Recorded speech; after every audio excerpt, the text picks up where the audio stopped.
Okay, welcome to Speaking Free with Christopher Long and Robert Budd, the co-leaders of Family Residences and Essential Enterprises. For our listeners, I'd like to recap what FREE is all about. FREE is a multi-service organization founded in 1977 and proudly supports differently abled folks on Long Island and in the New York City area. Our mission is to help people of all abilities realize their full potential, and we accomplish this mission by providing a wide range of services to include housing, recovery, transition to work, employment services, vocational rehabilitation, crisis support and prevention services, youth education, and integrated health. Each month we feature a radio show, and we have the privilege of having a variety of guest speakers with us to focus on topics that are of interest to those that are close to the Health and Human Services system. And today's topic is advocacy, which is very timely considering that March was Disabilities Awareness Month. And for our listeners, I'll just recap that in 1987, President Ronald Reagan made a public proclamation that the month of March should be recognized as Developmental Disabilities Awareness Month to increase public awareness of the needs and the potential of Americans with developmental disabilities. Though the mission remains largely the same, so much has changed since 1987 for sure. While we aim to increase public awareness, our focus has shifted to the importance of inclusion and living side by side. This year's theme is See Me for Me, to encourage looking beyond a disability to see a person and not just a person with a disability. So Robert, we have an esteemed guest here with us who is going to kick us off speaking about advocacy. We do, and before we introduce our guest, I just wanted to make mention that that proclamation in 1987 was a mere decade after the founding of Family Residences and Essential Enterprises. And interestingly, our original mission statements and our vision statements all included the concept of realizing people's potential. And so human potential, the recognition, the development of gifts and talents have been part of our not only founding vision, but today. That has been one core.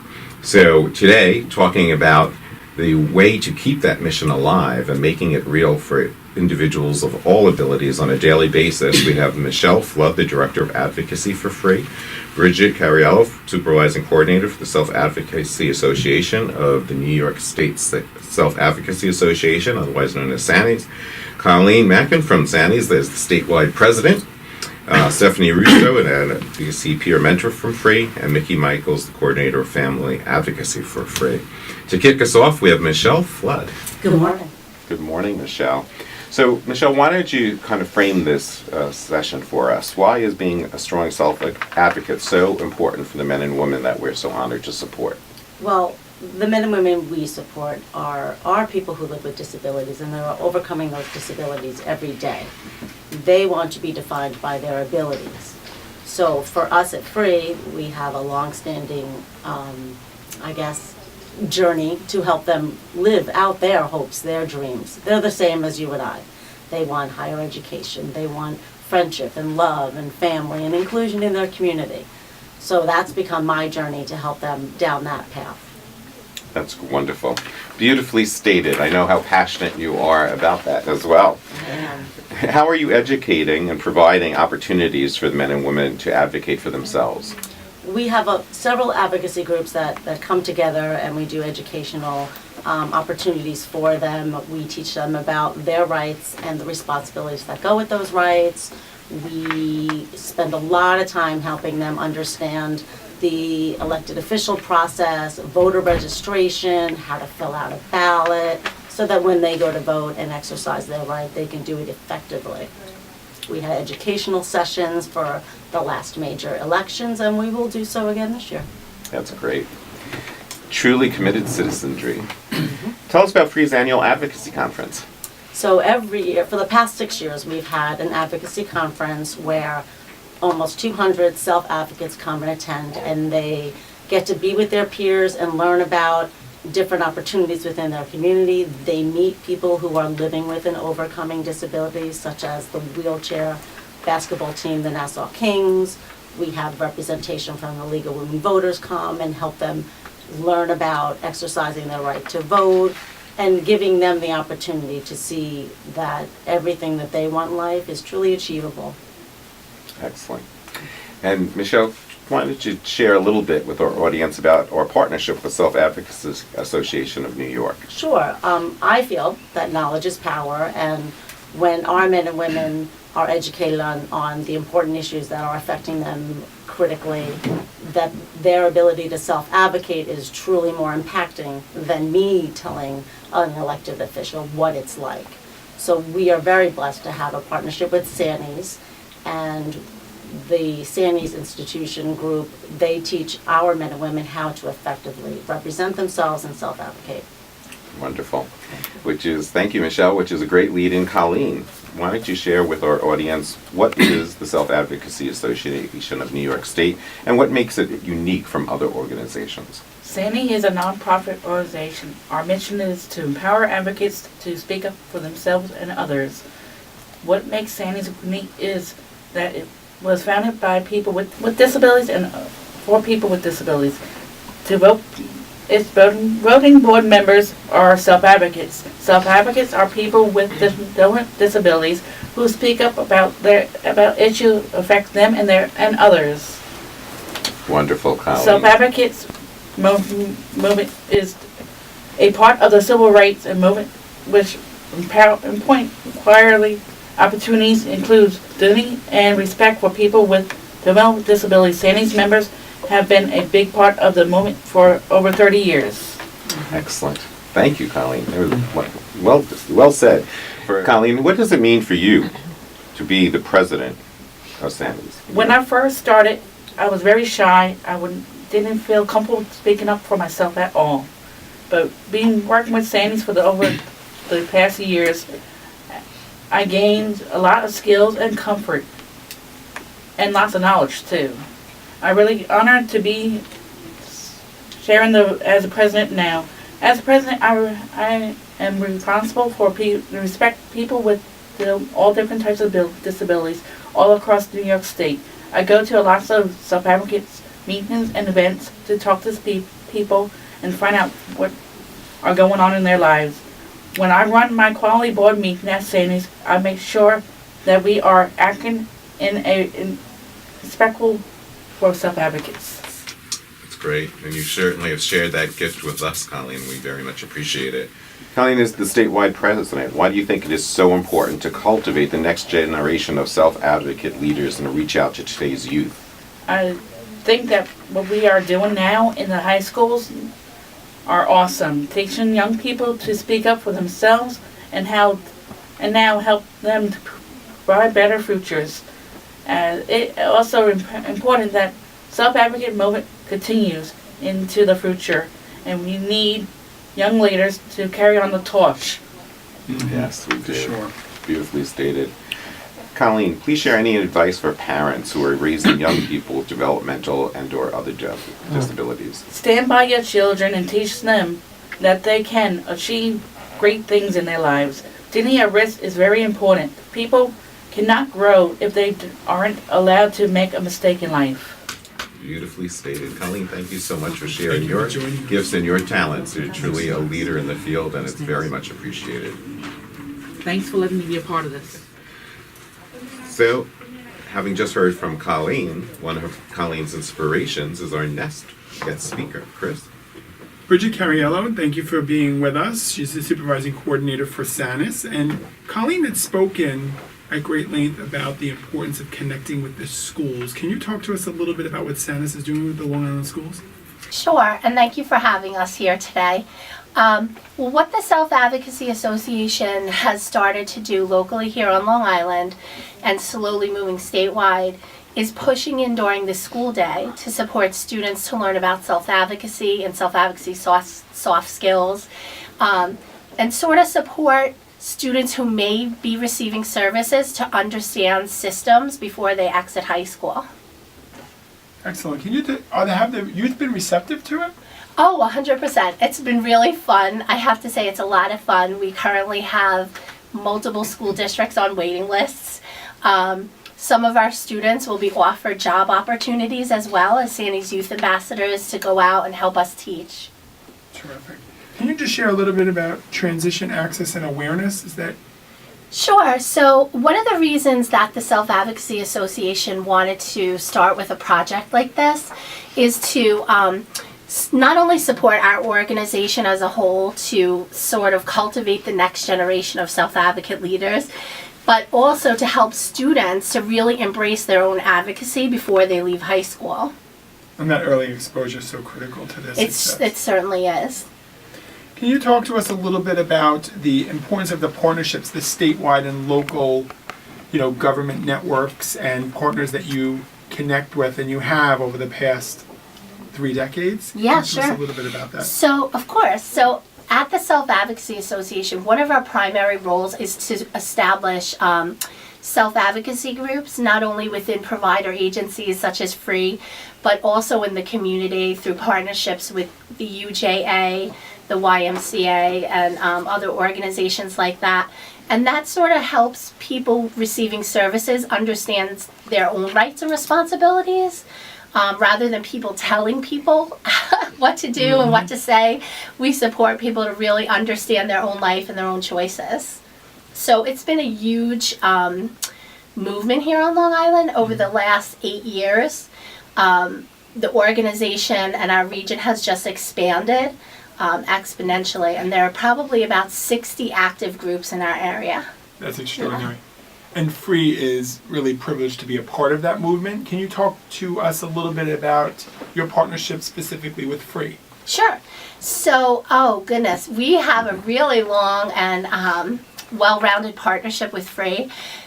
In the beginning, probably about 7 years ago, we started with a very active, our first AmeriCorps team, where participants from FREE were active AmeriCorps leaders and went out and talked to people about included community service and volunteerism for people with disabilities. We also have worked on person-centered planning with FREE and Dr. Beth Mount, as well as having FREE take up the mantle sort of for one of the first Self-Advocacy Day events within an agency. So that's been an exciting collaboration.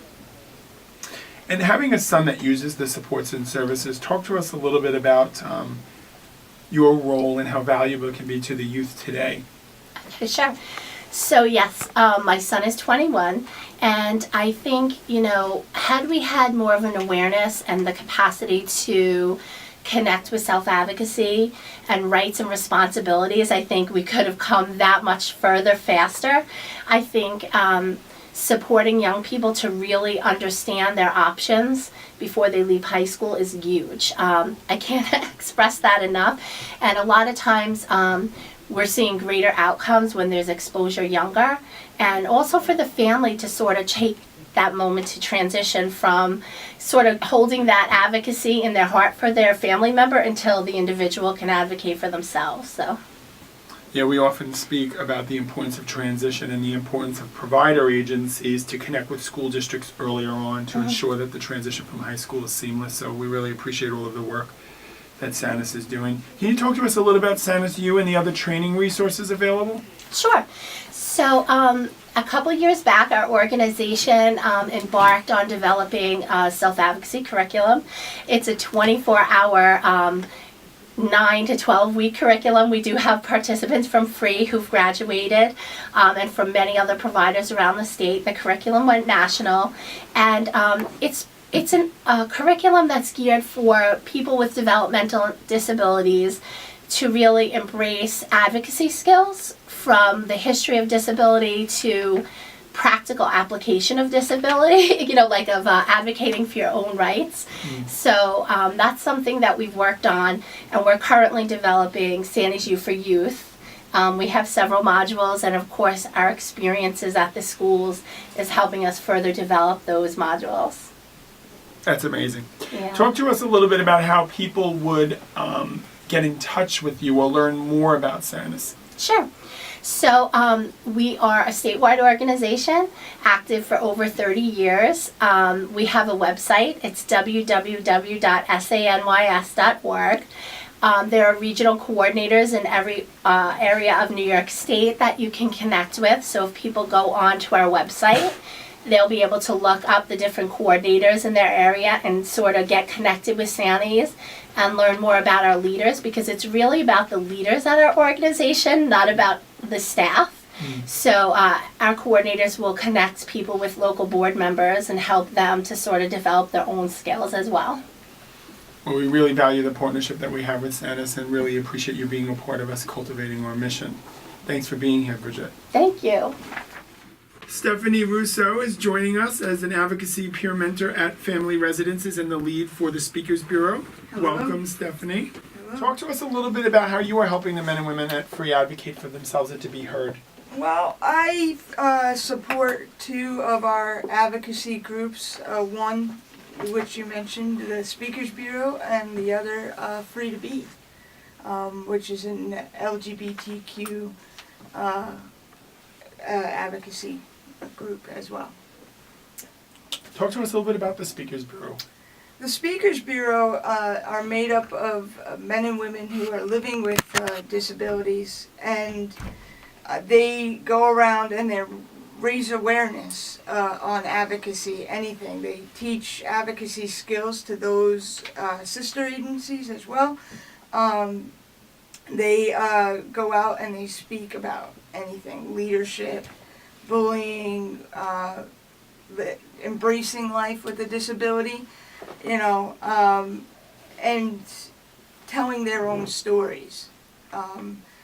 As Michelle has always said, you know, the best people to be able to talk about living with disabilities is those actually living with it, you know, so who better to hear from, you know. I've had the privilege of seeing the Speakers Bureau speak many times in my own class as an associate Yes. professor at St. Joe's College and Stony Brook University. Yes. Speakers Bureau has been kind of the highlight of the 14-week semesters for sure, so we appreciate all the great work that you're doing. And thank you, and I'm sure we're actually coming back to your class later this month, so, Yes, you are. know, it'll be fun. Talk to us about the other advocacy committees that you are involved in. So, Free to Be is another advocacy group that I support. It's an LGBTQ advocacy group that is a safe place that those living with disabilities, they can be able to share their success stories, challenges, encourage each other, right? As well as, you know, just be there for each other, you know, as this life is hard, you know. So, and it's a safe place, you know. What else? I also sit on our Human Rights Committee, as well as where I give us Self Advocate perspective on the support plans. I sit on our CQL, or Council on Quality Leadership Steering Committee, where we make sure that these person-centered goals and standards are being set throughout our agency. And part of that is that I now actually am part of group interviews, where I actually hire people to be the support and the DSPs for those receiving the support, as well as I now also teach the CQL portion of orientation, which is pretty cool. So Terrific, good for yes. you. Thank you for being a part of all of those initiatives. If any of our listeners are interested in any of what you've spoken about today, how could they reach you, Stefanie? I would say go to our website, familyres.org. There is a phone number there and an email for Michelle, and she can filter everything through to us, you know, to the rest of the team. So, you know. Well, we thank you for being here. Thank you, Stefanie. Thank you for having me. One of the other critical aspects of advocacy is the importance of the families and the loved ones that support those with developmental disabilities. So, Robert? And to highlight that very critical role, we have Mickey Michaels with us. And I want to also thank Stefanie and Bridget for your leadership in the self-advocacy movement. And Bridget, I cannot believe But your son is now 21 years old. Thank you. I have a 20-year-old too. Wow. Thanks. So, Mickey, how can families assist with these very laudable goals that we have heard about thus far this morning in advocating for the men and women we're so honored to support every day? Well, first of all, thanks so much for inviting me to be part of this advocacy program. It's exciting. It's so wonderful to hear about so many individuals advocating for themselves and telling their stories. It's very powerful. There are many individuals, however, who are not able to advocate for themselves. So we as family members need to advocate for them. And with that in mind, I have become the coordinator of Family Advocacy at FREE. That started in 2014. And over the past 4 years, we've reached out to many families and found it really rewarding to share information as our family group grows. We have quarterly family advocacy meetings, and the focus of them generally is to educate families about available supports and services for their family member and how to access these opportunities. These meetings also allow us to inform families about possible changes in services in the future with respect to funding of programs for our family members. In addition, we've learned about the importance of families being there to support each other. And with that in mind, we created a support group. It's been an intimate setting. It's a safe place for families who can choose either to just come and listen or to talk about challenges that they may be facing. And this support group is also facilitated by a licensed social worker who himself has a family member with a developmental disability.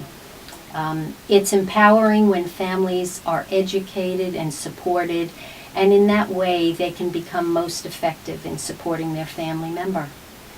That's so beautifully described, Mickey. Thank you. You know, a cornerstone of our philosophy is that peer support is a critical element, and certainly that is no truer than in our family advocacy development. So we thank you for championing it. Sure, happy to do it.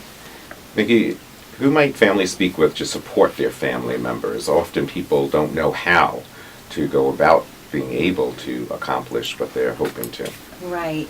Well, it's critically important that families speak with elected officials about the needs of our family members.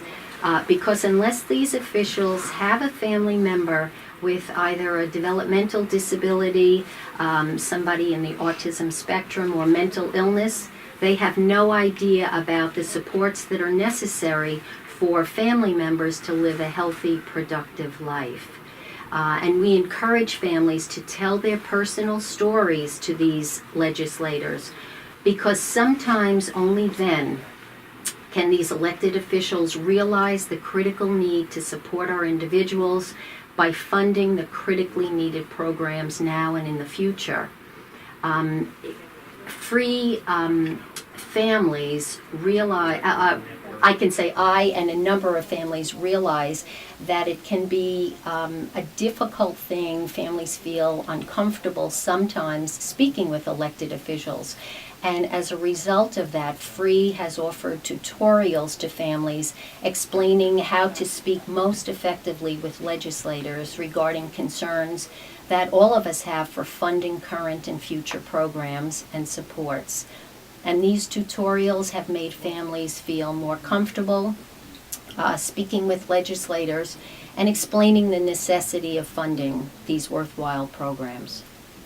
Wonderful. Thank you so much for sharing that, Mickey. We only have a moment left, but perhaps you could mention any other advocacy associations. Certainly, partnership and collaboration is core to our value system at the Family of Free Network. Yes, and it's critical for families as well. There's an organization in our state called the Statewide Advocacy Network of New York. The acronym is SWAN New York, S-W-A-N, New York. And this association is unusual because it's not affiliated with any agency. but rather is comprised only of families. The goal of SWAN New York is to ensure the best possible quality of life for people with intellectual and developmental disabilities in New York State by being actively involved in helping to set policy, by developing close relationship with legislators, and informing all members of SWAN New York regarding upcoming legislative action. I'm part of a steering committee on Long Island, which has created a regional division of SWAN New York called Long Island Advocacy Network for the developmentally disabled. And the purpose of it, of course, is to promote quality services and supports for people with intellectual and developmental disabilities. There's no cost to join SWAN New York, and for anyone interested in joining, they can contact me at my email address, which is mmichaels01@familyres.org. Wonderful. Thank you, Mickey. What a great note to conclude today's session on, hearing from our wonderful self-advocacy leaders, our wonderful partners. And if you think back to how Chris opened our session with the quote from Ronald Reagan in 1987, declaring March as Disability Awareness Month, and we reflected for a moment on our founding vision in 1977, I think we have painted a picture of the progress that has occurred within our field, and we are so honored and grateful for each of you for sharing your gifts and your talents. Another cornerstone of our belief system. That's how we truly can make a difference in our larger community. And K98.3 and Free, thank you so much for listening to Speaking Free with Christopher Long and Robert Budd.